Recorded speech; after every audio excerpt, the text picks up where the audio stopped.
In American society, money is a taboo topic. We're taught at a young age it's improper to talk about it, but we're also bombarded with messages about the power and importance of money in our everyday lives. And by not talking about it, we miss out on the skills and lessons we need to effectively understand and financially plan.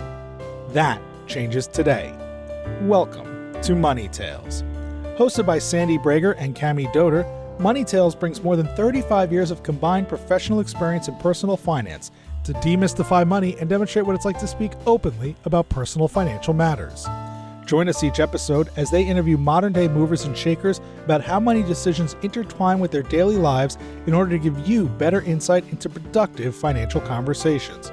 Subscribe today and register for our blog Fathom at aspiriant.com/podcasts to increase your money mojo. And now, here's Cami and Sandy. Hi, this is Cami. Kasey Lundquist is our guest this week on Money Tales. When Kasey was growing up, she worked really hard to make the club volleyball team. She was excited when she achieved this goal, but there was a problem. Club volleyball would cost $2,000 per year. That was outside of what her parents could afford. Kasey shares that she felt crushed by that. It was the first thing in her life that she really wanted to do, and money got in the way. Kasey decided then and there that she didn't ever want to be in a position like that, where she couldn't do something because she didn't have the money for it. Today, Kasey is general partner and co-founder of Rise Together Ventures. They invest in high-growth, for-profit companies led by mission-driven founders. And they empower these entrepreneurs to jumpstart social impact within their companies by providing philanthropic capital in parallel with an equity investment. Hi, this is Sandy. Here are 3 key Money Tales conversation topics Kasey hits on in this conversation. First, would you rather have wealth early in life or later on? Kasey shares why she thinks later in life is better. Second, the push and pull Kasey felt early in her career between having time and having money because having both seemed impossible. And third, how she and her business partner are actively innovating to pair impact investing with philanthropy. We hope you share this episode with a friend, and please subscribe to Money Tales on your favorite podcast platform. Now, on to our conversation with Kasey Lundquist. Hey, Money Tales listeners, this is Cami, and I'm here with Sandy. We are really excited about today's conversation. Sandy, I wanted to share with you a story before we dive in. It reminded me of what we talked about a few weeks back when your son had to be in the emergency room. Yes. And besides the scary accidents that cause us to get to the emergency room, you hit on the surprise factor when your bill comes. Yes, because you don't get a bill when you're there in the hospital. So it's always a bit of a surprise to see what things look like when that bill does arrive in the mail. And by the way, we still haven't received it yet. See, that's the thing. As you know, a couple of months ago, I decided to try skateboarding for the first time in 100 decades, which was not a smart idea. And I broke my wrist. So I've been getting the right medical care and I've had my cast on. I was really excited to go to physical therapy. And it's hard to find people who've got availability. So I finally get a place. They can take me and they ask, what's your insurance? I say what it is. Oh, we take that. That's great. And then to your point, you don't get the bills. And I'm just excited to be in. In our industry, you ask a lot of questions if you're helping your client. I didn't think to check, are they in network or out of network? Uh-oh. Surprise, they're not in network. I got my first bill. These things are very expensive. You were surprised? I was surprised. And I should have asked more questions. Maybe they could have helped me a little further. Again, I was celebrating that they had availability, but it's really unfortunate that these things are surprises. So I have a question for you, Cami. Has learning that fact changed the way you're making decisions about where you're getting your PT? It has. I'm deciding that I'm not going to continue with this group. Instead of doing a few more I was planning on, I think I could do a lot of it on myself, which is awful, but I'm going to go on YouTube. I'm going to continue with these exercises because it was expensive. And I felt like the ROI on that investment, I've got what I need. And maybe that's the purpose of these expensive healthcare bills. I think you're proving the point that it's helpful knowing all the relevant information that we need to have. It allows us to make the best decisions for ourselves. Absolutely. I hope your wrist is better. It's getting a lot better and I'm not skateboarding again. All right, let's welcome our guest today, Kasey Lundquist. It is fantastic to be talking with you today on Money Tales. Likewise. Thanks for having me. Would you start us off with an introduction and provide 2 or 3 pivotal moments that really impacted you and made you the person you are today? I am born and bred in Southern California, grew up in a utopian place called Santa Barbara. My start of my adult life is post-college, and I entered into the finance realm and did the investment banking and private equity shtick for about 5 years. Amazing foundational learnings, financial freedom, and allowed me to grow up as a young female adult. I decided I wanted to try something a little bit entrepreneurial. So pivot number 1 was post-business school. I wanted to work at a startup. No one would hire me, surprisingly, because I thought coming from my background, everyone would want to hire me. I'm an Excel whiz and I've learned so much. I went to the fancy banks and fancy private equity firms, but they viewed me as expensive, inflexible, rigid, not an adaptable background. And I have to say some of that is actually probably true. So I ended up working for a friend of a friend who'd won the business school competition for her idea, which was rent the runway for bridesmaid dresses. Genius idea, really hard to implement. I joined her as employee number 3, and it was really interesting. I went from having my own assistant in New York into making no money. And I'm literally packing the boxes, putting them on the back of my bike, biking places sometimes because we missed the UPS cutoff. So that was a really cool total change in career in every way, but really learned more so in those 2 or 3 years that I was there than I did in the prior 5 years. Continued on this journey. I moved to Amsterdam after I got married, ended up working at a few scale ups, which are bigger startups still in the operational realm. And so I would consider this like the second career. It went from finance to the startup realm. And I'd really been introduced to venture capital in this period of time as well, because we, at the bridesmaid dress rental company, we had to go out and raise money. We were a really small lean startup. We ended up raising about $10 million across 3 rounds from both institutional and high net worth individuals. I really got educated on the side of venture capital from the startup side of things. Once I moved to a scale up, it was really nice actually having more resources. So being able to take more risks and having more resources and being able to hire a bigger team to push your goals forward. I worked at 2 startups. One was called Flexport in the digital freight forwarding space. The other one is Bird Mobility, which is the scooter company, which if you're in LA, you likely have seen your scooters lying around the sidewalks. My second pivotal moment was post-child. I'd given birth and I had a lot of PTO's days saved up. So I had quite a lengthy maternity leave. My husband and I had moved back to Santa Barbara, where we both grew up. I wanted to give some time back to the community. And so like any other type A person, I went really deep into the nonprofit realm. I called every single person who I knew who had been in that realm. I did a bunch of site visits. I read a bunch of articles, subscribed to a bunch of newsletters, and I was generally a little bit underwhelmed with what I'd seen. And so I started more deeply exploring it, which takes me to my third career move is I've started my own small venture fund that's focused on both venture and philanthropy. We have 2 pools of capital and we look to invest in companies that have a product or a service that can be repurposed or reimagined to do good in the world. And we subsidize that, or we provide philanthropic budget to do just that. Kasey, what a great introduction. So many launching points to dive into. Let's go back to this utopic upbringing, growing up in Santa Barbara. It is amazing. I went to college there and it is paradise. It really is. Tell us your backstory. What was money like when you were growing up? What were conversations like in your family? How was it discussed or not discussed? I actually think I had a really fortunate upbringing in that I didn't grow up with money, but I was fortunate enough to go to a private school here on scholarship. I went to school with a lot of very wealthy kids coming from very wealthy families. I think it humbles you to be around wealth, and you don't really realize it growing up. But now when I look back, you really do notice how people with wealth act differently, or you notice that people are different when they have money. They have different people coming to pick them up in different cars all the time. And my dad would come pick me up in his pickup truck. My dad was a home builder and my mom was a graphic designer. So we were never hard on money, but we were just in a completely different socioeconomic level versus the other folks that I went to school with. I actually think it allowed me to have a healthy relationship with money because I saw what it was to have a lot of money.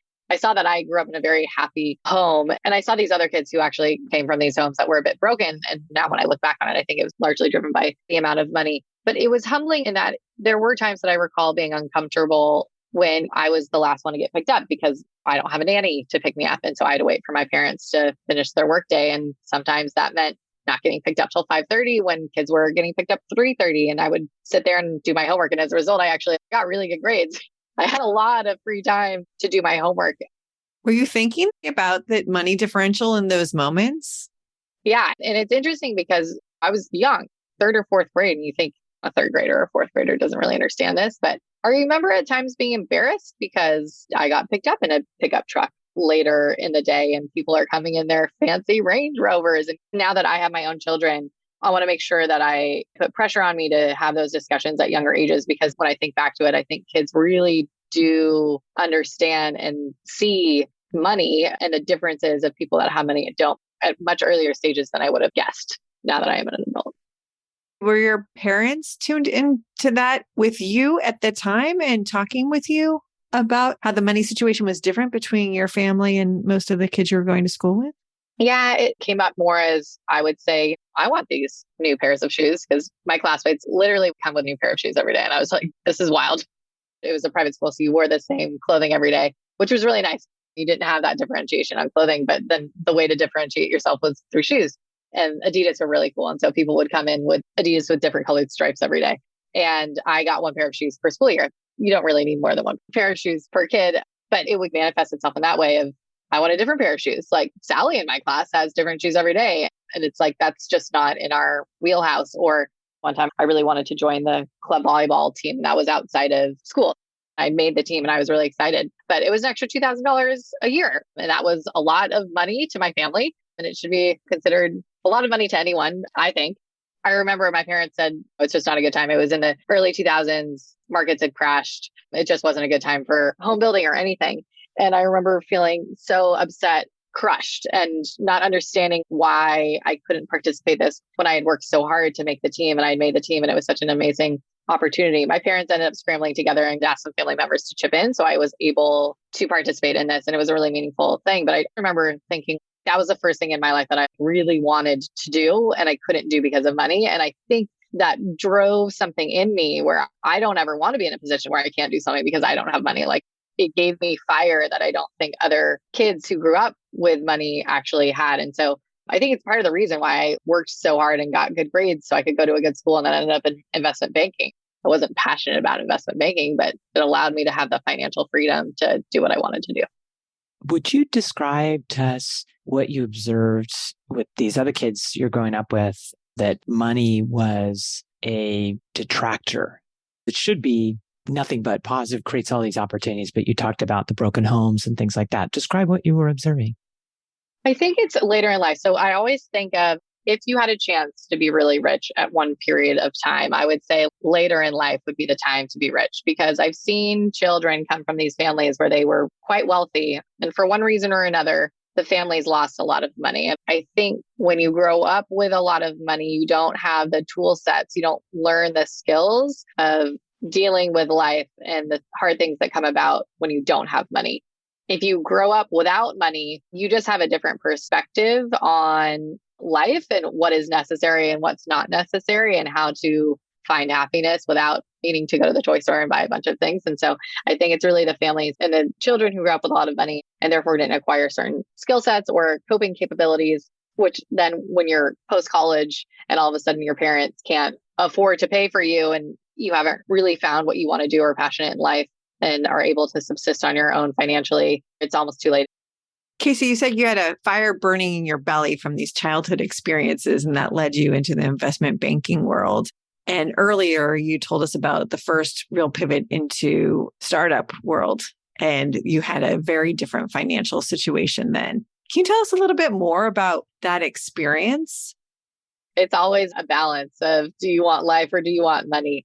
Growing up without money made me want at least to have that financial security of never having to worry about paying a hospital bill, breaking my arm, or not being able to experience something because I didn't have that financial security. And so that's what I went after. There's an old adage, you either have money or you have time, which I think in some ways is true. I worked for 5 years in New York. I didn't experience a ton of New York because I was usually just working. After 5 years, I realized I wanted to experience life as well. At that point, I'd accumulated enough wealth that I could take a little bit of a step back and experiment with somebody else, knowing that I could always go back into the financial realm. And I had confidence at that point that I could always find a role that wouldn't necessarily allow me to live in a huge mansion, but I wasn't going to go broke and I wasn't going to not be able to pay my hospital bills. When you're at that stage, when you're in your late 20s and you haven't totally figured out what you're passionate about, you get a little bit antsy in your pantsy. And I got a little antsy in my pantsy and just wanted to experience something a little bit more entrepreneurial and see if I could apply that mindset. When I finally made enough to have a secure foundation of capital, I was willing to take a calculated risk to go back into the startup realm. Part of that has worked out financially, other parts have not. It's great to hear that you were calculated about it. And it sounds like you were really focused on an experience where you would learn a lot more and that you did get that learning. So we're glad that worked out for you. And tell us about your other pivot. You got married, you had a child, and then you started to dive into the nonprofit world. What prompted that dive? I accumulated some wealth myself over my career. I'm extremely frugal in nature, probably due to my upbringing, but also feel the need to give back. And I'd always given back from a time perspective. I volunteered, I'd served on boards in New York City in my free time, but really wanted to explore ways to give back financially.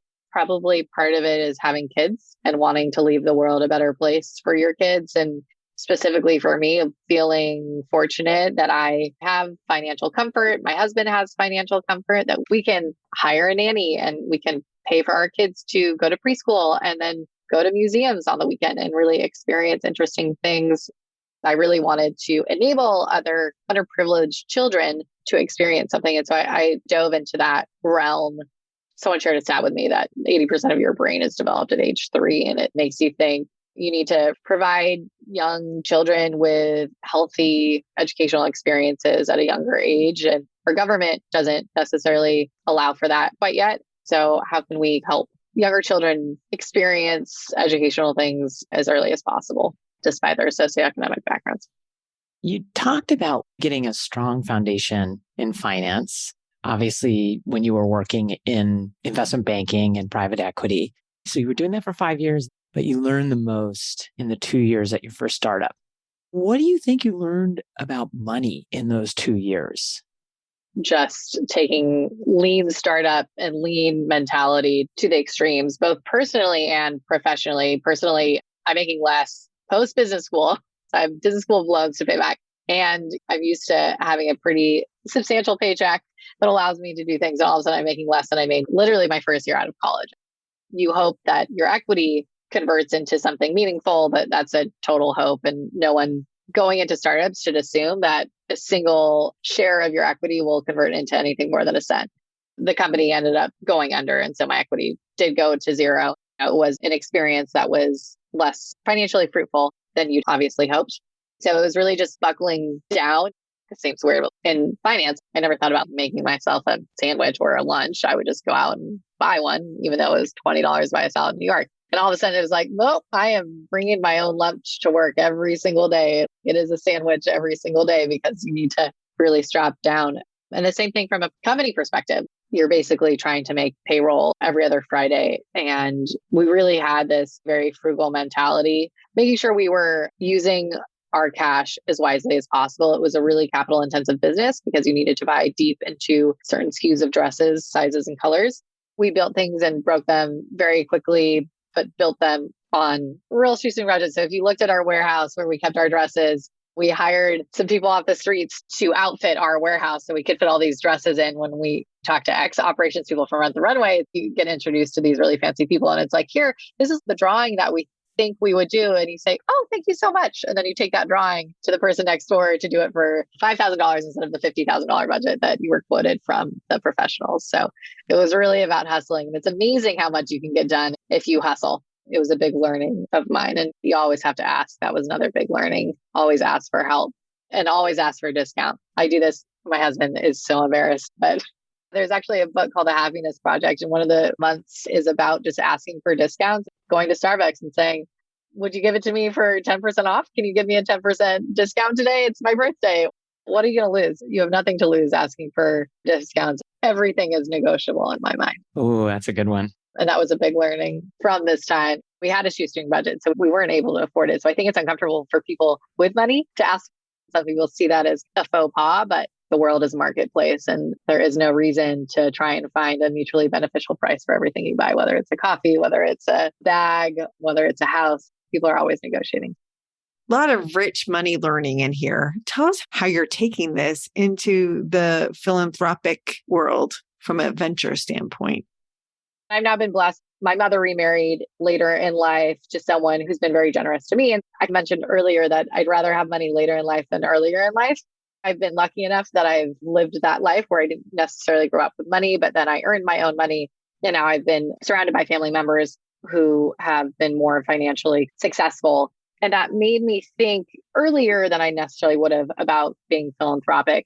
But also because of my upbringing of not making money, I always want to be able to make my own money. And I would love to learn ways to combine that. And I think, as I also mentioned, this next gen interest in not necessarily giving money to your alma mater or putting money in the equities markets, like how can we be a little bit more innovative? This quote unquote innovation economy is something that's closer to the millennials and the Gen Zs of the world. And talking to some family friends who come from the family office world, I was curious to see how they actually combine their investing strategy with impact or with philanthropy.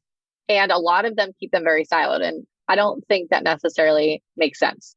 There's a lot of room to combine your investing in philanthropic endeavors to go towards the shared mission. And my current business partner, he actually comes from the family office world. So I've now surrounded myself with a bunch of people who come from the family office world. Me not coming from that has been a really interesting learning.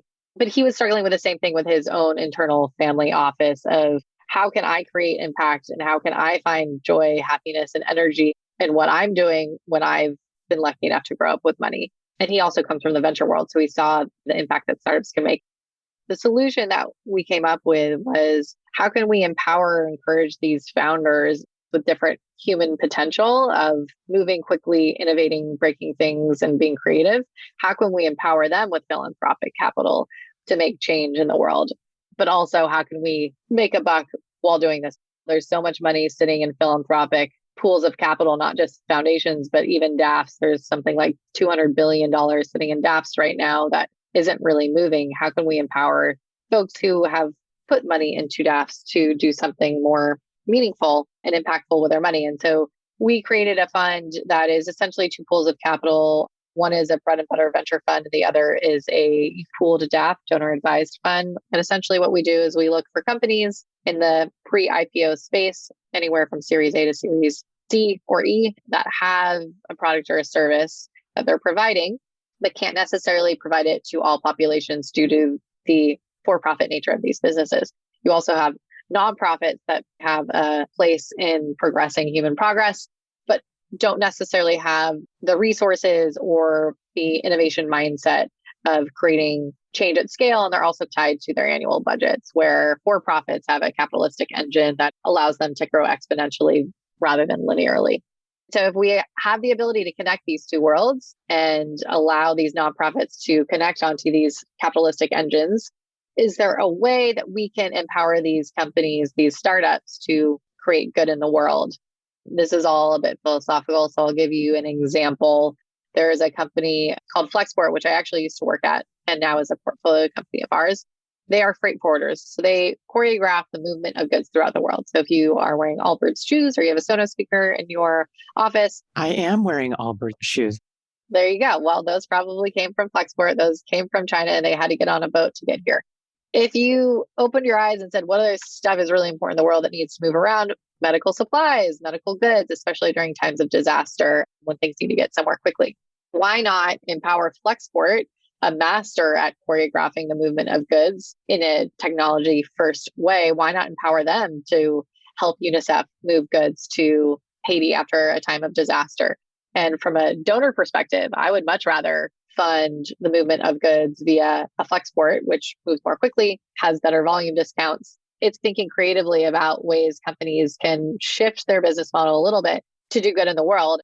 We ultimately made a donation that allowed Flexport to ship UNICEF's first shipment of medical supplies to Ukraine during the Ukrainian crisis. As a donor, that's a really impactful, immediate way to put your money to work.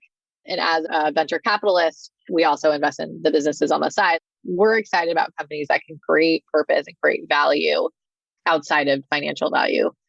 Do you actually have both the venture fund and the pooled donor advised funds investing at the same time? So you've got one supporting the philanthropic efforts and one supporting the overall business? Exactly. What does success look like for you in this realm? Success really looks like making impact a norm at these earlier stage companies. You have the Coca-Colas and the Starbucks who know that purpose is powerful. They also have the capital means to do that, but they're not necessarily connecting the dots, I think, from a business perspective. Coca-Cola does a lot of good work in Africa, and they fund a lot of schools being built in Africa, but that doesn't necessarily connect to the business of making Coca-Cola. For us, what success looks like is having all companies at all walks of life and stages of development giving back in some way, whether that is a simple volunteer day, connecting to foundations when for-profits have ideas of how they can create more efficient help than the nonprofit next door. Kasey, tell us, what's your next money conversation going to be and who's it going to be with? This conversation has made me think that I probably need to have more money conversations with my kids. Although I'm really frugal, my husband likes to spoil, and we have very different perspectives on money. His is probably healthier than mine. I have a 3-year-old and probably doesn't understand that when you go into a store, you can't just buy everything. It's important to instill that idea of earning money and spending wisely on what you actually want. So it made me think that I should probably start being a little bit more rigorous on creating some boundaries of what they can purchase and what they can't when they go to stores, and having that conversation. If you only buy one thing, you need to make some decisions, and maybe we buy something for someone else. So both instilling the idea that you can't have everything, but also it's important to give back to your community and share the wealth and the goods that you have with the people who are less fortunate. What a great conversation. And all of us with kids are trying to navigate this landscape. It's hard at times. There's so many things that are right at eye level that entice them to want to buy. Wish you great success with those conversations. And thanks for joining us on Money Tales and sharing your backstory, sharing what you're doing at Rise Together Ventures. Really amazing work, and wishing you continued success. Thank you. Thanks for listening to the Money Tales podcast. If you've enjoyed this episode, share it with someone you think would benefit from listening. And leave us a review on your favorite podcasting platform. Your ratings and reviews help more people find our podcast. If you're inspired to gain clarity and peace of mind about financial matters, don't hesitate to reach out to our team at Asperient. Go to asperient.com/start a dialogue. Or you can email Sandy and me at podcasts@asperient.com. See you next time.